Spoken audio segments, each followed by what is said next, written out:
مولانا اشرف علی تھانوی نے برکت کا ایک عجیب واقعہ لکھا ہے۔ ایک نوجوان تھا، اس نے اپنے والدین کی بڑی خدمت کی۔ بھائیوں سے کہا کہ جائیداد کا حصہ میں آپ کے سپرد کر دیتا ہوں، والدین کی خدمت آپ میرے سپرد کر دیں۔ سودا کر لیا۔ چنانچہ اس نے ماں باپ کی خوب خدمت کی۔ ماں باپ فوت ہو گئے۔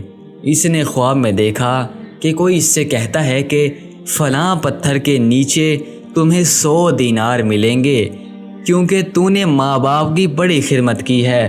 پوچھا اس میں برکت ہے؟ کہا برکت تو نہیں۔ نوجوان نے کہا میں تو نہیں لوں گا۔ صبح اٹھا، بیوی کو بتایا۔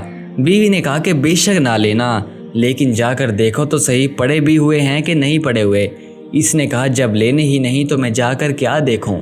دوسری رات پھر خواب آیا کہ 10 دینار فلاں پتھر کے نیچے پڑے ہیں، ابھی موقع ہے، لے لو، تمہاری خدمت کے بدلے میں مل رہے ہیں۔ پوچھا برکت ہوگی؟ کہا برکت تو نہیں ہوگی۔ نوجوان کہنے لگا مجھے نہیں چاہیے۔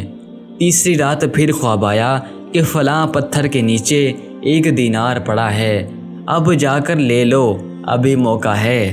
پوچھا برکت ہوگی؟ کہا ہاں برکت ہوگی۔ وہ صبح اٹھا، اس پتھر کے نیچے سے جا کر دینار اٹھایا۔ گھر آتے ہوئے دل میں خیال آیا کیوں نہ آج گھر میں پکانے کے لیے اچھی چیز لے کر جاؤں۔ اس نے مچھلی خریدی۔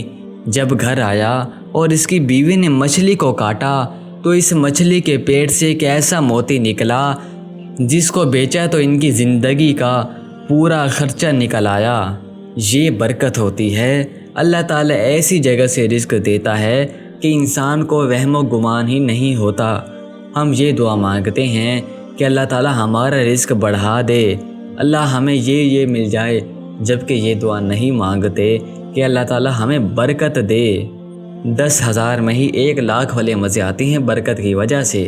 تو برکت ہونا ضروری ہے، زیادہ ہونا ضروری نہیں۔